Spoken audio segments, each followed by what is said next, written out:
سرکاری دو عالم حضرت محمد مصطفیٰ صلی اللہ علیہ وآلہ وسلم نے ارشاد فرمایا، وہ مومن جو طاقتور ہے وہ اللہ پاک کے قریب کمزور مومن سے بہت بہتر ہے۔ ہر ایک میں بہتری ہے اور بھلائی ہے، اور جو چیز تم کو فائدہ دے تو اس کی حرص کرو اور اللہ پاک سے ہمیشہ مدد طلب کرتے رہا کرو، اور دل ہار کر مت بیٹھ جانا۔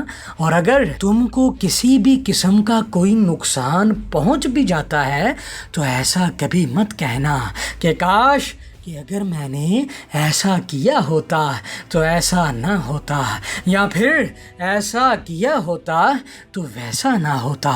بس تو یہ کہا کرو، جو اللہ پاک نے مقدر میں جیسا لکھ دیا تھا بس اس نے پھر ویسا کر دیا۔